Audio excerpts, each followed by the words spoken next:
आज का संदेश को सुनेंगे हम अच्छे चेले बनकर और अ, प्रभु के अनुग्रह के सिंहासन के करीब जाते हैं। मेरे यहाँ इंडिया का टाइम हो रहा है 6:50 होने पर है। आपके पास 7:15 से 20 तक समय होगा। समय को दृष्टि में रखते हुए आप आइए। प्रभु के अच्छे दास पास्टर जयवीर चौधरी जी, आइए आज का संदेश को सुनाइए। प्रभु का धन्यवाद हो। आज की सुंदर समय, सुंदर दिन परमेश्वर ने हम सबको देखने के लिए सहायता किया। प्रभु का धन्यवाद हो। मैं एक जो कल हमें क्यों नहीं जुड़ पाए, 6 बजे बुलाया था एक सिरहा जिला जाने के लिए बारात। तो हमारे एक पास्टर का लड़का का शादी था, इसलिए मैं कल उपस्थित नहीं हो सके हैं। इसके लिए हम सबसे क्षमा कीजिए, क्योंकि वहां भी जाना जरूरी है, क्योंकि अब एक दूसरे की संबंध में जानना ही पड़ता है। इसीलिए प्रभु का धन्यवाद हो। तो आज प्रभु ने अपनी दास के द्वारा जो ये संदेश बांटने के लिए, प्रभु यीशु का संदेश बांटने के लिए हमें जो मिला है, इसके लिए मैं बहुत खुश हूं। और मैं नहीं, प्रभु अपने दास की ओर से और पवित्र आत्मा से अगुवाई करेगा। जो एक ये संसार की मनुष्य की संदेश नहीं है, ये हमारे स्वर्ग और पृथ्वी में जितना सांस लेने वाला प्राणी है, वो बनाने वाला का संदेश है। इस संदेश क्या कहता है, कैसे सिखाता है, इसके बारे में प्रभु का अगुवाई मांगता हूं। आइए। पिता परमेश्वर, आपका मैं धन्यवाद करता हूं प्रभु, जो आज अपने संदेश सुनाने के लिए प्रभु आप अपने दास की मन में जो बात रखे हैं, इसके लिए मैं धन्यवाद करता हूं प्रभु। प्रभु आपकी वचन शक्तिशाली है। आपको वचन में जो भी विश्वास करे, वो प्रभु आपकी व्यवस्था आज्ञा को पालन करता है। प्रभु उसे हर समस्या से प्रभु आप बचाते हैं। इसके लिए मैं धन्यवाद करता हूं। और जितने भी प्रभु समय तक प्रभु आप अपने दास की अपने संदेश में प्रभु आत्मा की द्वारा बोले, ताकि हमारे जितने भी लुकिन जिस प्रोग्राम में जुड़े हुए हैं, सभी को ये वचन लागू हो सके। प्रभु धन्यवाद प्रार्थना करता हूं यीशु की नाम से, आमीन आमीन।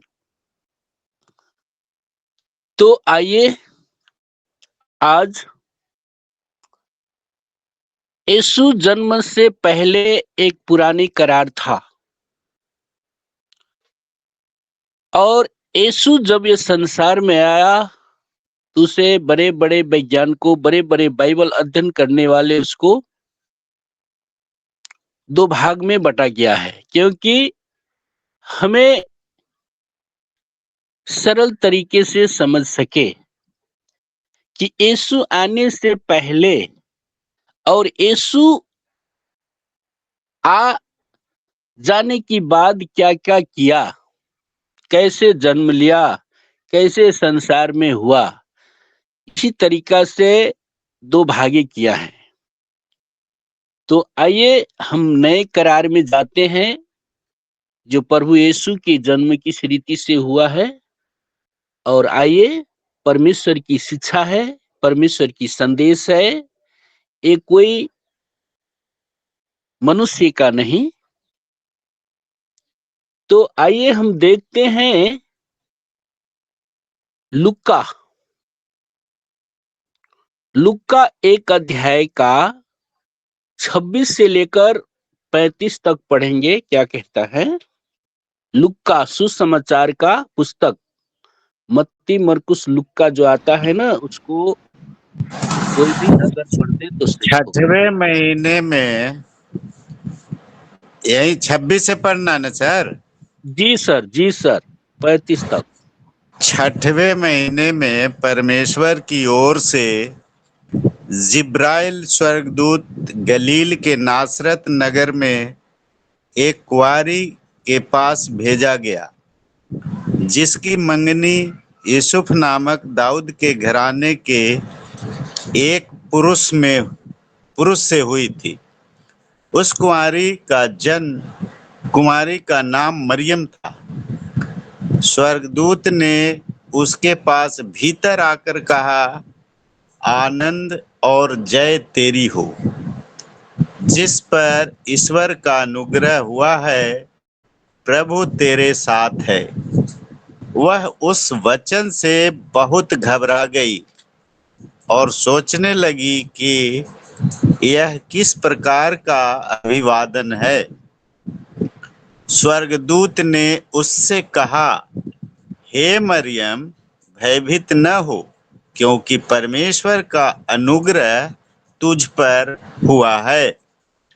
देख, तू गर्भवती होगी और तेरे एक पुत्र उत्पन्न होगा।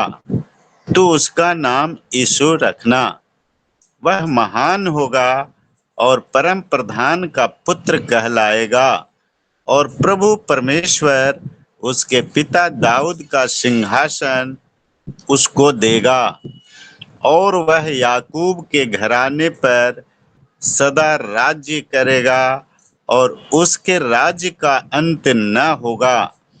मरियम ने स्वर्गदूत से कहा, यह कैसे होगा? मैं तो पुरुष को जानती ही नहीं। स्वर्गदूत ने उसको उत्तर दिया, पवित्र आत्मा तुझ पर उतरेगा और परम प्रधान की सामर्थ तुझ पर छाया करेगी। इसलिए वह पवित्र जो उत्पन्न होने वाला है, परमेश्वर का पुत्र कहलाएगा।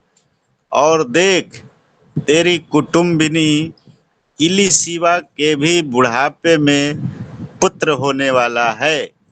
यह उसका जो बांझ कहलाती थी 6वां महीना है, क्योंकि जो वचन परमेश्वर की ओर से होता है वह प्रभाव रहित नहीं होता। मरियम ने कहा, देख, मैं प्रभु की दासी हूँ, तुझे तेरे वचन के अनुसार हो। तब स्वर्गदूत उसके पास से चला गया। आमीन, आमीन।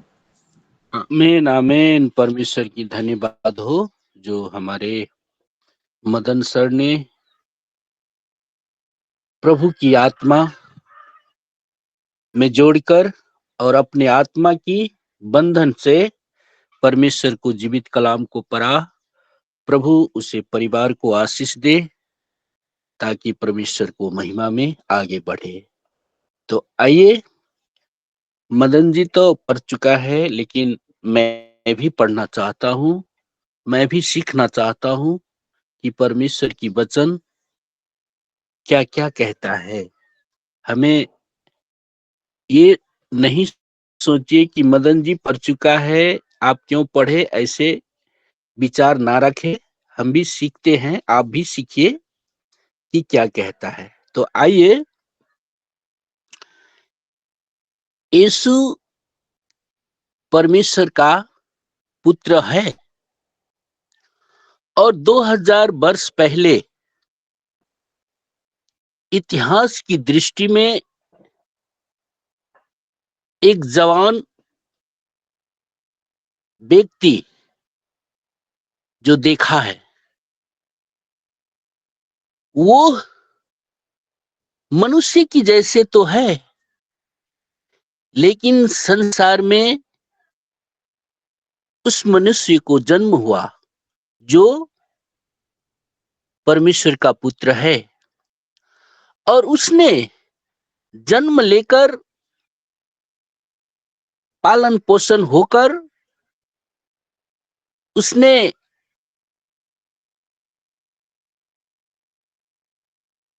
बड़ा हुआ, और 12 सिर्फ नहीं, वो हर मनुष्य से, इस संसार के हर मनुष्य से वो परमेश्वर का पुत्र एक अलग था, एक अलग उसको दृष्टिकोण थे, समझ सकती थे। और वो एक कन्या कुमारी, जिससे शादी से पहले वो जन्म था, और कैसे पवित्र आत्मा की द्वारा परमेश्वर यीशु पवित्र आत्मा की द्वारा जन्म हुआ था। वो स्वयं, वो जन्म हुआ पुत्र, वो स्वयं क्या था? तो परमेश्वर था। हमें ये विश्वास करना है, वो जन्म लिया हुआ बच्चा स्वयं क्या था? तो परमेश्वर था। मैं निहा हो गया। इसीलिए कोई भी सवाल करते हैं हम सबसे, तो एक मनुष्य बनकर इस संसार में कैसे आया? तो पवित्र आत्मा की द्वारा आया, एक कुमारी कन्या की कोख से पैदा हुआ, और स्वयं क्या था? तो वो परमेश्वर था। तो हमें ये मन में रखना है, हमारे दिल में रखना है। तो आइए यहाँ लुक्का 1 अध्याय से 26 पद से 38 पद तक क्या लिखा है। यीशु के जन्म की घोषणा। 6वें महीने में परमेश्वर की ओर से जिब्राइल स्वर्गदूत गलील के नासरत नगर में एक कुमारी के पास भेजा। यहां परमेश्वर जो कहता है, जिब्राइल स्वर्गदूत गलील के नासरत नगर में एक कुमारी के पास भेजा गया, जिसकी मंगनी यूसुफ नामक दाऊद के घराने के एक पुरुष से हुई थी। उस कुंवारी का नाम क्या था? तो मरियम था। स्वर्गदूत ने उसके पास भीतर आकर कहा, स्वर्गदूत ने मरियम को कहा, आनंद और जय तेरी हो। देखिए, यहां स्वर्गदूत ने उसे भीतर जा आकर कहा, आनंद और जय तेरी हो, जिस पर ईश्वर का अनुग्रह हुआ है, प्रभु तेरे साथ है। प्रभु तेरे साथ है। तो हमें अभी जो लुकिंग जिस प्रोग्राम में जुड़े हुए हैं, प्रभु हम सबको साथ है, ये विश्वास करना है। प्रभु हमारे लुकिंग जिस प्रोग्राम को चला रहे हैं, हमारे धनराज सर की द्वारा चला रहे हैं, तो हम सबको प्रभु यीशु साथ है। हमें जब भी 1 घंटा इस प्रोग्राम में बैठते हैं परमेश्वर की महिमा करने के लिए, तो हमें ये समझना है कि प्रभु हमें साथ सबके है। जो यहाँ से हमारे 2-3 दिन लगते हैं हमारे जो विशाखापट्टनम जाने के लिए ट्रेन से, तो वहां भी है और यहाँ भी है। हम सब एक जुड़े हुए हैं। तो हम सबको साथ है प्रभु यीशु। जैसे जिब्राइल स्वर्गदूत ने था कि जय हो तेरे ईश्वर का अनुग्रह हुआ है, प्रभु तेरे साथ है। तो हमें मानना है कि प्रभु हमें साथ, ये परमेश्वर की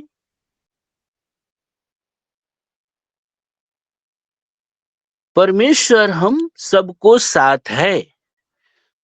वो उस वचन से बहुत घबरा गई।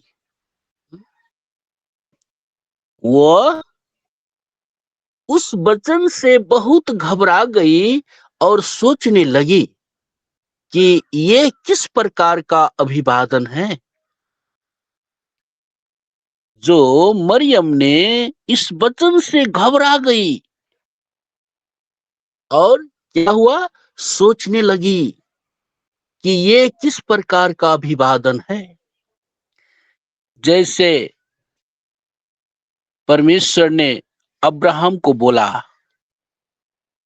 हाँ, कि इस देश से उस देश में जाओ, उसी तरीका से आप और मेरे भी परमेश्वर की वचन यही बोलेगा कि इस नगर में नहीं, उस नगर में सुसमाचार सुनाओ। तो हमें रुकना नहीं है, जाना है। घबराना नहीं है, सोचना नहीं है। ये क्या कहता है, वो उस वचन से बहुत घबरा गई और सोचने लगी कि यह किस प्रकार का अभिवादन है। स्वर्गदूत ने उससे कहा, हे मरियम, भयभीत न हो। ये वचन सिर्फ मरियम को नहीं, हम सबको कह रहा है कि हमें इस बातों से भयभीत ना हो, घबराना नहीं, सोचना नहीं कि ये मुझे हमारे नेपाल में, इस एरिया में हमारा सब जानता है, पहचानता है, मैं इस जिले से दूसरे जिला में कैसे जाऊं। सोचना नहीं है, जाना है। हमें जब परमेश्वर की आदेश आया है कि वहां जाओ, वहां जाना पड़ेगा। जैसे कि हमारे सुभाष सर ने हमारे उत्तर प्रदेश छोड़कर जो हमारे बिहार में संगति करते हैं, उसी तरीके से हमें भी करना है। कई हमारे जो पास्टर जी हैं, जो अपने अपने एरिया को, अपने अपने जिले को छोड़कर प्रभु की सेवा कर रहे हैं, तो वचन तो यही सिखाते हैं। अगर हम एक ही जगह रहे तो परमेश्वर को वचन में हम शामिल नहीं हैं। तो यह कहता है, हे मरियम, भयभीत नहीं न हो, क्योंकि परमेश्वर का अनुग्रह तुम पर हुआ है। परमेश्वर का अनुग्रह तुम पर हुआ है। देख, तू गर्भवती होगी और तेरे एक पुत्र उत्पन्न होगा, तू उसका नाम यीशु रखना। एक कोई मनुष्य का बताया हुआ नाम नहीं है, जो परमेश्वर ने, जिब्राइल स्वर्गदूत ने, वो स्वयं प्रभु यीशु ने अपना नाम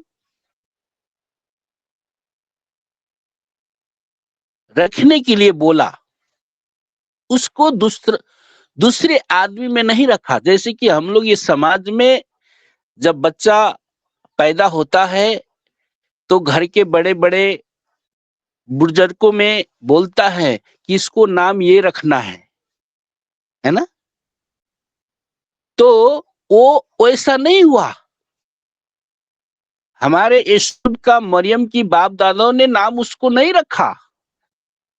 उसने परमेश्वर की स्वर्गदूत स्वयं प्रभु यीशु ने अपना नाम रखने के लिए जिब्राइल स्वर्गदूत ने मरियम को बोला। तो हमारे समाज में से अलग है, उसको कार्य अलग है। जैसे कि आप और मेरे घर में जो कोई बच्चा पैदा होता है तो कोई बड़े बड़े बुजुर्गों में नाम रखता है, वैसा ये नहीं हुआ। ये स्वयं परमेश्वर यीशु ने वो अपना नाम रखने के लिए जिब्राइल स्वर्गदूत ने मरियम को बोला कि ये नाम उसको ये रखना है, ऐसे बोला। तो हमारे इस संसार की मनुष्य से अलग हुआ ना। हा? तो कोई कोई ना समझने वाले व्यक्ति ने क्या बोला कि वो एक मनुष्य था, लेकिन मनुष्य की कार्य वो नहीं किया, अलग तरीके से वो अपने कार्य किया कि ताकि परमेश्वर की संबंध को वो जोड़ सके, परमेश्वर की आत्मा को बुझ सके। इसीलिए यहाँ बताता है वह महान होगा और परम प्रधान का पुत्र कहलाएगा और प्रभु परमेश्वर उसके पिता दाऊद का सिंहासन उसको देगा और वो याकूब के घराने पर सदा राज्य करेगा और उसके राज्य का अंत ना होगा। प्रभु यीशु का राज्य अंत ना होगा, लेकिन ये संसार की जो मनुष्य का राज्य खत्म होता है। पहले भारत देश ब्रिटिश ने चलाया था, क्या क्या कौन कौन चलाया था, लेकिन अभी जो हमारे भारत देश का जनताओं ने नरेंद्र मोदी को चुना था। जैसे कि हमारे ये अभी इलेक्शन हुआ फागुन 21 गते का, तो पूरे देश में हंगामा हो गया था कि 30-40 वर्ष पहले चलाया था, उस देश को कुछ नहीं किया, उस देश में घटना हुआ। लेकिन 3-2.5 वर्ष जो चलाया जो बालिन साहब, उसको नाम इतिहास में लिखा गया। क्यों? उन्हें ऐसा राजधानी शहर में अच्छा काम किया, इसीलिए उसे जनता ने चुना कि ये देश के बना सकता है। हा? तो ये 10 वर्ष 20 वर्ष चला सकता है, 50 वर्ष चला सकता है, लेकिन इसको अंत हो जाएगा। लेकिन हमारे प्रभु यीशु का अंत कभी नहीं होगा। तो हमारे प्रभु यीशु और ये संसार के मनुष्य की तुलना हुआ नहीं हुआ ना, वो बहुत आकाश जमीन के फर्क है, उसको में तुलना ही नहीं करना है, क्योंकि वो परमेश्वर है। इसीलिए हमें घबराना नहीं, हमें सोचना नहीं। जैसे हमारे सुभाष सर के लिए और भी हमारे पास्टर लोग हैं, अपने घर को छोड़ डाला है, अपने घर परिवार को छोड़ के, समाज को छोड़कर प्रभु यीशु ने उसे बोला है कि फलाने जिले में जाओ, फलाने प्रांत में जाओ, वहां आकर दुख कष्ट पीड़ा करके परमेश्वर को महिमा कर रहे हैं। तो प्रभु किसको आशीष दे? हमको नहीं, परमेश्वर ने वो व्यक्ति का आशीष देगा कि परमेश्वर को कहना, परमेश्वर की आज्ञाओं को, परमेश्वर को वचनों को जो सुनाता है, उसे परमेश्वर आज्ञा देता है। तो आइए हम आगे बढ़ते हैं। वो महान होगा और परम प्रधान का पुत्र कहलाएगा और प्रभु परमेश्वर उसके पिता दाऊद का सिंहासन उसके देगा और वो याकूब के घराने पर सदा राज्य करेगा। याकूब के घराने सिर्फ नहीं, जितने भी हमें लुकिंग जिस प्रोग्राम की जुड़े हुए घराने की प्रभु ने आशीष देगा। हालेलुया। सिर्फ याकूब का नहीं, जो हमारे लुकिंग जिस प्रोग्राम में जुड़कर परमेश्वर को महिमा करते हैं, वो सबको घराने में परमेश्वर ने आशीष देगा और फलवंत करेगा। तो आप कहीं सोचते हुए मैं बहुत गरीब हूं, मैं कमाता हूं तो खाता हूं, ये नहीं सोचिए। प्रभु ने आपको स्वस्थ दिया ना, प्रभु ने आपको आनंद दिया ना, प्रभु आपको शक्ति दिया है ना, तो यही परमेश्वर का आशीष है। ये मत समझिए कि मुझे गाड़ी नहीं है, मुझे बिल्डिंग नहीं है, मुझे ये नहीं है। ये हम सब सोचने की बात नहीं है। परमेश्वर ने क्या बोला? याकूब को घराना का आशीष दे। लेकिन नहीं, हमारे जितने भी लुकीन जिस प्रोग्राम में जुड़कर परमेश्वर को महिमा करते हैं, वो सबको घराने में प्रभु ने आशीष दे। हमारे भारत देश, हमारे नेपाल देश, हमारे कलकत्ता, हमारे बनारस, बिहार, हाँ? सब जगह एक जुटने वाले व्यक्ति को प्रभु ने आशीष देगा।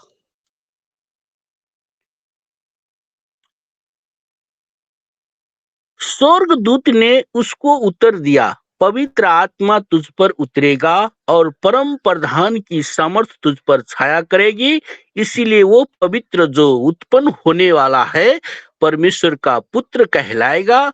और देख, तेरी कुटुंबनी एलीशिबा के भी बुढ़ापे में पुत्र होने वाला है।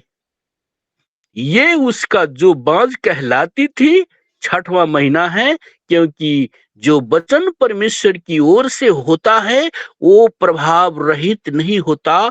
मरियम ने कहा, देख, मैं प्रभु की दासी हूँ, मुझे तेरे वचन के अनुसार हो।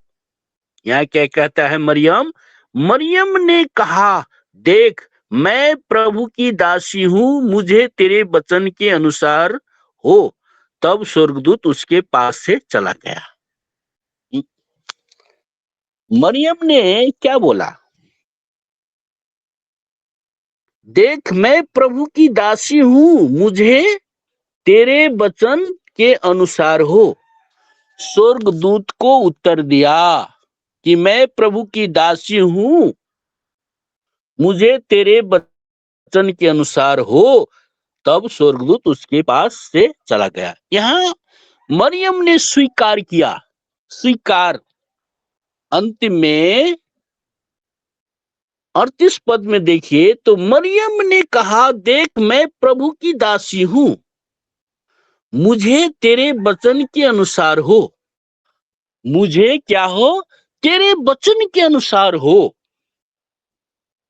तब स्वर्गदूत उसके पास से चला गया। उसी तरीके से आप और मेरे परमेश्वर की वचन अनुसार हो। इस संसार की वचन के नहीं, परमेश्वर की वचन के द्वारा हमें इस संसार में बाँचना है, रहना है और संघर्ष करना है। प्रभु का धन्यवाद हो। जो वचन तो बहुत है लेकिन समय कम है, इसके लिए प्रभु का धन्यवाद हो। मैं ये थोड़ी सी मैं सीखने के लिए मैं बाइबल पवित्र वचन से मैं कुछ बोला। अगर मुझे बोलने में कुछ थोड़ा अलग हो तो आप लोग से मैं माफी मांगता हूँ कि ये सब परमेश्वर जानता है। मैं अपनी इच्छा से नहीं बोला, ये जो वचन जो ही कहता है वही मैंने बोला। परमेश्वर को धन्यवाद हो। फिर से ये समय हम धनराज सर को हाथों में सौंपता हूँ। सबको जय मसीह। जय मसीह। जो वचन परमेश्वर से होता है वो वचन प्रभाव रहित नहीं होता। यही स्वर्गदूत ने जिब्राइल मरियम से कहा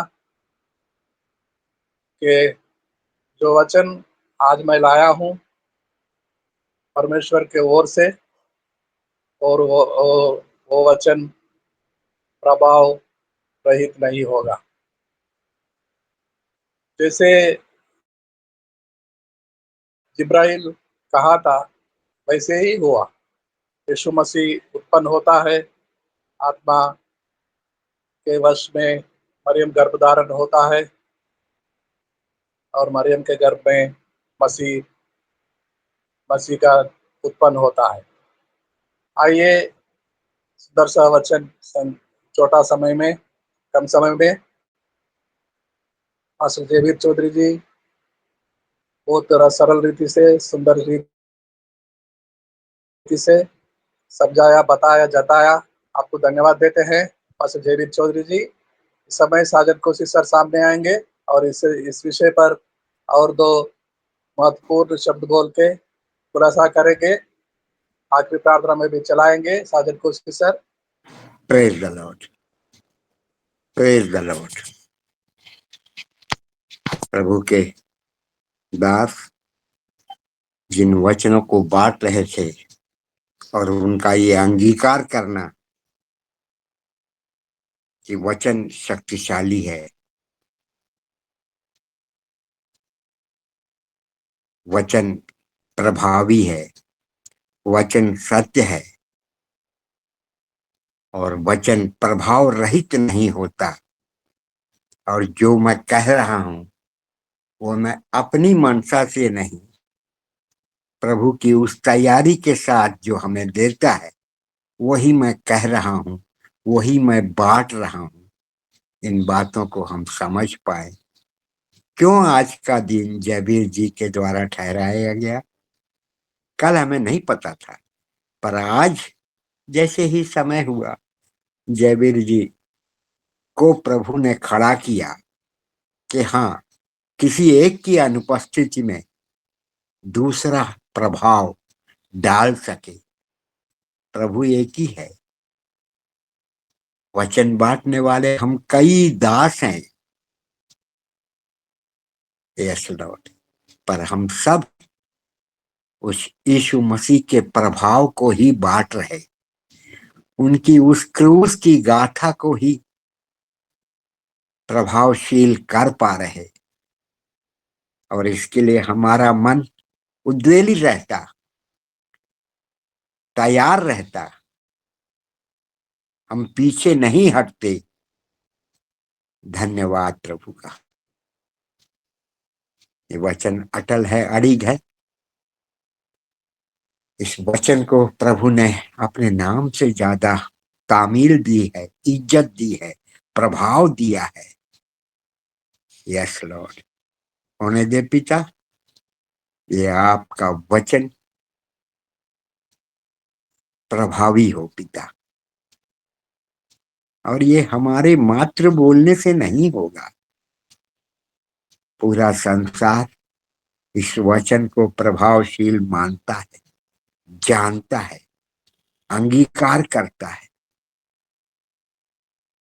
होने दे पिता, इस वचन की गूढ़ बातों को हम समझ सकें और जब तक हमारा जीवन इस संसार में है हम वचन को प्रभावी कर पाए, वचन को विटनेस बना पाए, इसको अपना हम गवाह मान लें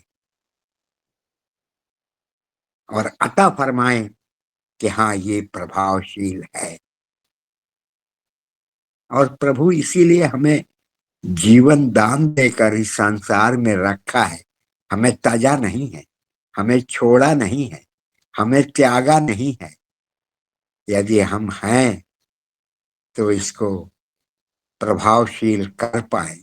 एक नहीं तो दूसरा तत्पर सिद्ध है इसको प्रभावशील बनाने के लिए।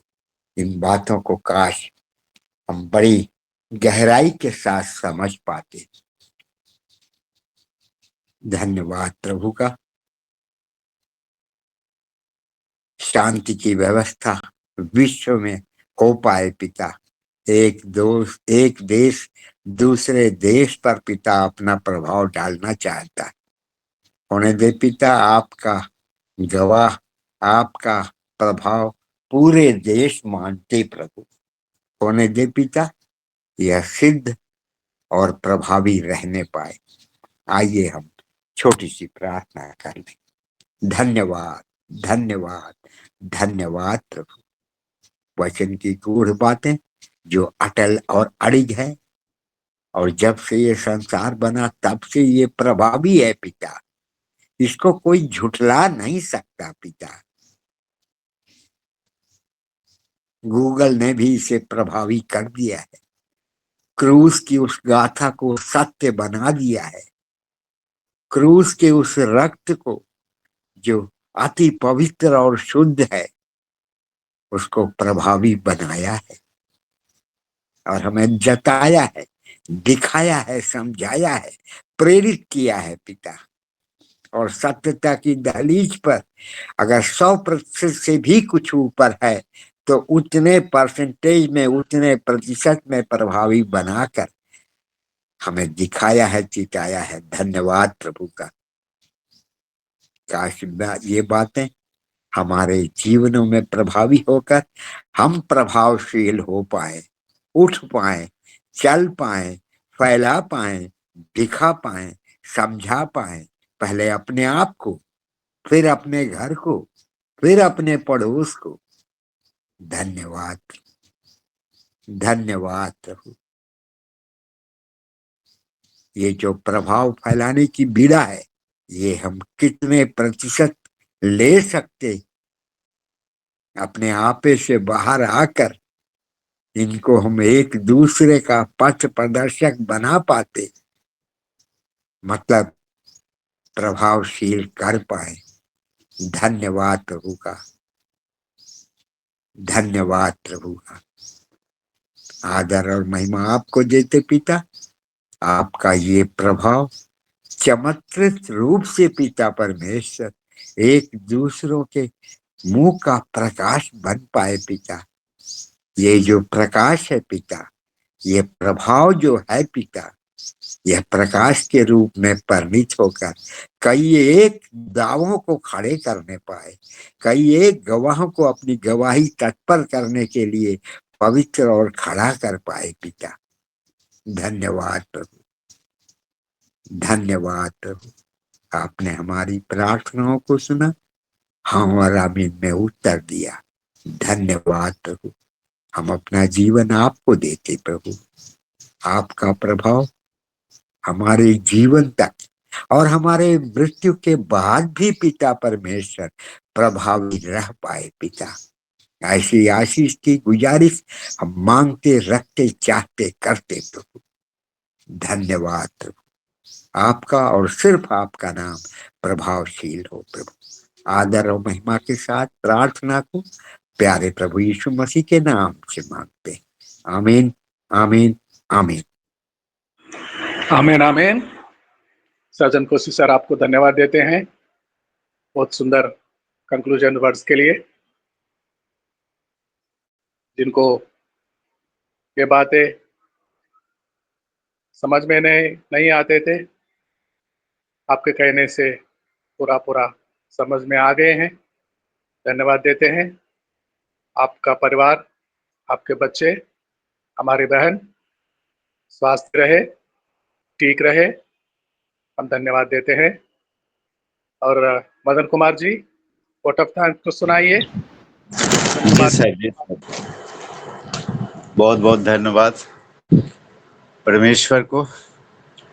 प्रार्थना करने के लिए विश्वनाथ प्रसाद जी को धन्यवाद करते हैं। गीत गाने के लिए अनिल रावत जी के धन्यवाद करते हैं। वचन को पढ़ने के लिए एक बार फिर से अनिल रावत जी को, विश्वनाथ प्रसाद जी को, रामाश्रय जी को, इंद्रासन राय जी को, जगजीवन कुमार जी को और जयवीर चौधरी जी को बहुत बहुत धन्यवाद करते हैं। प्रतिज्ञा का वचन पढ़ने के लिए संगीता जी को धन्यवाद करते हैं और संदेश सुनाने के लिए जयवीर चौधरी जी को भी बहुत बहुत धन्यवाद करते हैं, जो कि बहुत सुंदर संदेश हम लोगों के बीच में बहुत ही गहराई से समझाया। इसके लिए उनको बहुत बहुत धन्यवाद करते हैं। और अंतिम प्रार्थना करने के लिए साजन कोसी सर जी को भी बहुत बहुत धन्यवाद करते हैं। और मेन पॉइंट हम सभी लोगों के सामने उन्होंने रखा, इसके लिए भी उनको बहुत बहुत धन्यवाद करते हैं। और अंत में धनराज सर जी को भी बहुत बहुत धन्यवाद करते हैं, जो कि इतना सुंदर प्लेटफॉर्म हम लोगों के बीच में लाए हैं, जो पूरे भारतवर्ष से ही नहीं, नेपाल तक और भी पहले पाकिस्तान से लोग जुड़ते थे, इस समय नहीं जुड़ पा रहे हैं, इसलिए धनराज सर जी को भी बहुत बहुत धन्यवाद। और जितने भी हमारे भाई बहन इसमें जुड़ते हैं प्रतिदिन आशा लगाए, उनको भी बहुत बहुत धन्यवाद करते हैं। परमेश्वर सबको छुए, आशीष दें और सबको एक नई ऊंचाई, नया आयाम पे लेके जाएं। इसके लिए मैं बहुत बहुत धन्यवाद करता हूं प्रभु को, और जितने भी हमारे भाई बहन जुड़े हैं सबको धन्यवाद करते हैं। Thank you. जय मसीह की। जय मसीह आपको भी। मदन जी, आपने भी प्रतिज्ञा पढ़े हैं और आपको भी धन्यवाद देते हैं। सदा आपके लिए, आपके बच्चों के लिए, परिवार के लिए हमेशा प्रार्थना करते हैं, करते रहेंगे। जय मसीह की। अब समय है, नेपाल से ही पास्टर जयवीर चौधरी जी तैयार कर रहे हैं आशीषों को सुनाने के लिए। आइए आशीषों को लेकर सुनकर आज का दिन सफल करें। पास्टर जी, आपका स्वागत है। आप आइए, आशीषों को सुनाइए। आइए हम आशीष के प्रार्थना करते हैं। परमेश्वर पिता का प्रेम, प्रभु यीशु ख्रिस्ट का अनुग्रह, पवित्र आत्मा का शांति और सहभागिता हमारे जितने भी लुकिन जिस प्रोग्राम में जुड़े हैं सबके साथ आशीष सदा सर्वदा के लिए बना रहे। आमीन आमीन आमीन आमीन आमीन। आमीन आमीन। जय मसीह की। जय मसीह। जय मसीह जय मसीह। मसीह। जय मसीह। जय मसीह। जय भैया दीदी लोगों को जय मसीह।